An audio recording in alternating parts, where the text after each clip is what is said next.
In 2009, Stephen Hawking threw a party, champagne, balloons, a banner that read "Welcome Time Travelers," but guess what? Nobody came. But here's the part they don't tell you.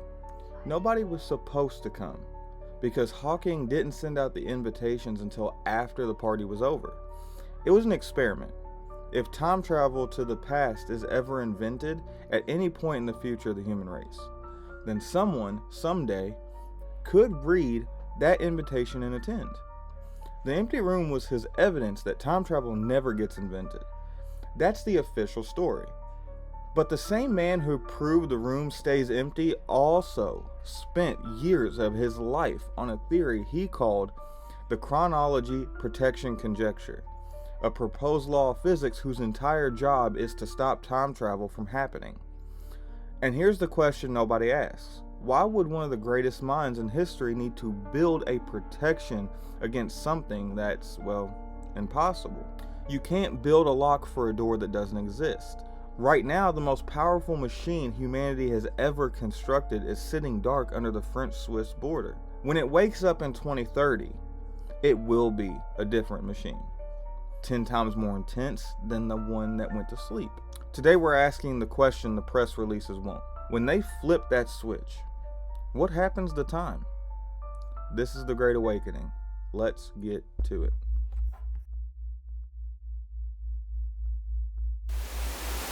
Now, before we dive deep into this, let's establish the facts, okay? Because on this channel, the lore only works if the foundation is real. The Large Hadron Collider went dark on June 29th in 2026. Obviously, that's this year, right? The Long Shutdown 3 is what it's actually called.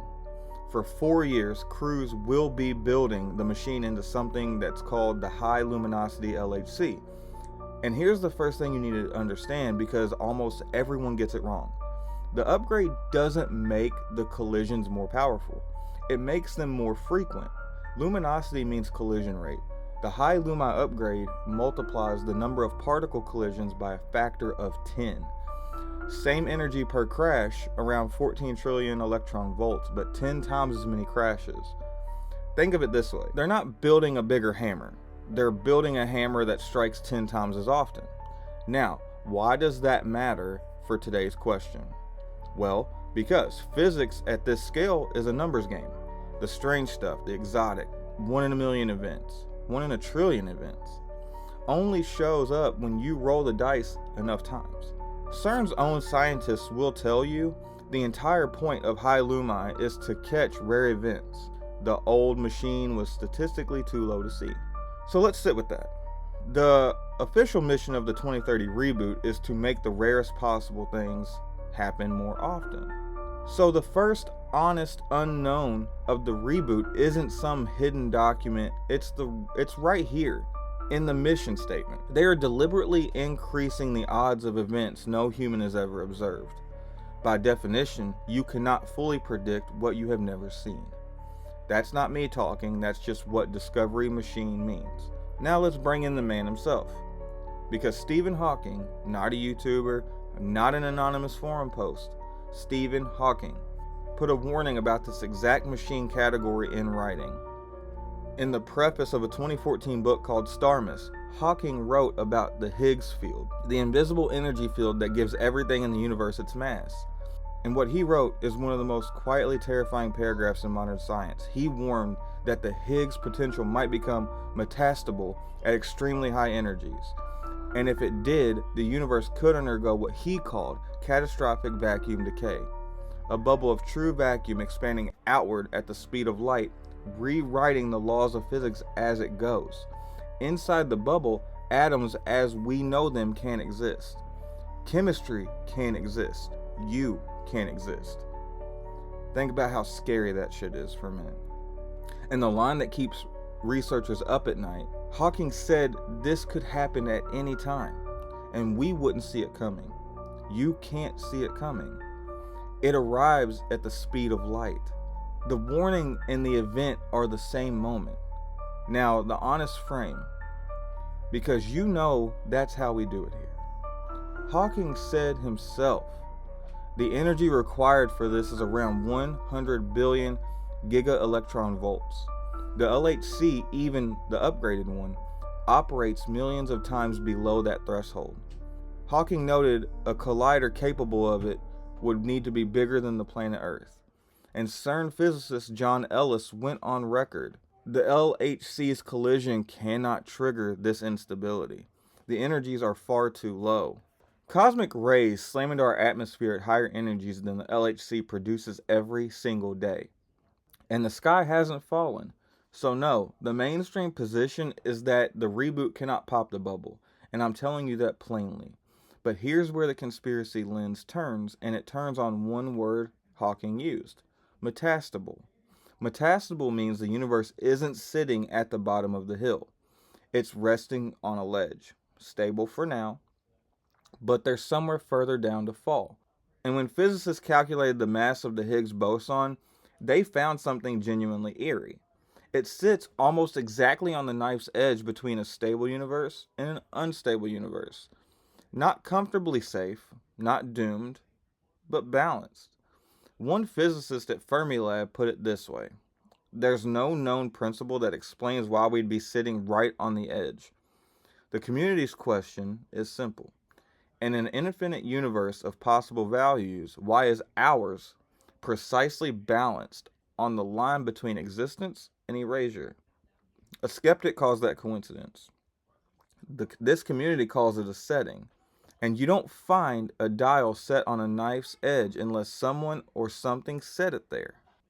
So let's go back to the party for time travelers, because that shit was funny, but it was downstream of something much stranger in Hawking's actual work. In the early 1990s, physicists were taking time travel seriously. Not science fiction writers, physicists. Einstein's equations, the bedrock of modern physics, contain the solutions where time loops back on itself. They're called closed Timelike curves, paths through space-time that return to their own past. Rotating universes allow them. Certain wormhole configurations allow them. The math does not forbid time travel. Let me say that again. The math does not forbid it.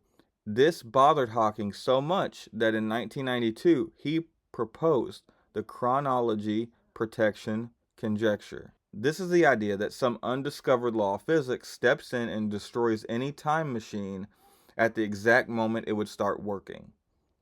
Quantum effects pile up at the boundary and burn the loop down before the first traveler steps through. His famous line was that this law keeps the universe safe for historians. But notice what a conjecture is. It's not a theorem, it's not proven, it's a hope with math attached. Hawking looked at the equations that permitted time travel and essentially said, surely nature has a rule against this. We just haven't found it yet. More than 3 decades later, we still haven't found it. So let's be precise about where physics actually stands, because this is the part that should genuinely unsettle you. Time travel to the past has never been shown to be impossible. It has only been conjectured to be impossible by a man who threw a party to reassure himself and whose own equations kept the door open. And what does chronology protection supposedly rely on to slam that door? Quantum effects at extreme energy densities, exotic states of matter, the exact regime of physics that, you guessed it, machines like the LHC exist to probe. So now we can ask the real question with the right foundation underneath it. When the High-Luminosity LHC comes online in 2030 and starts rolling the rare event dice 10 times faster, what are the actual unknowns where time itself is concerned? There are 3, and each one is anchored to real physics before the lens tilts. Unknown 1 is micro black holes.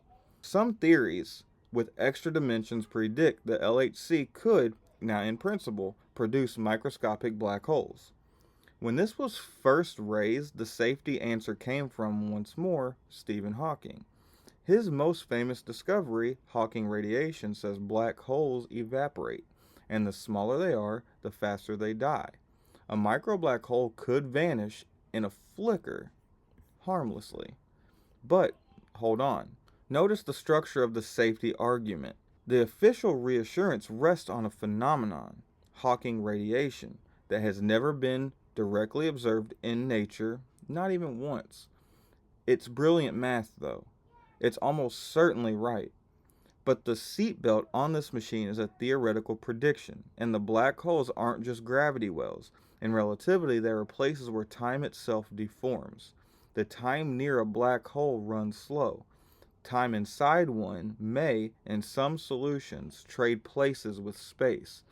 If the reboot ever does produce one, however briefly, it will be the first time human beings have manufactured an object that bends time on purpose or not.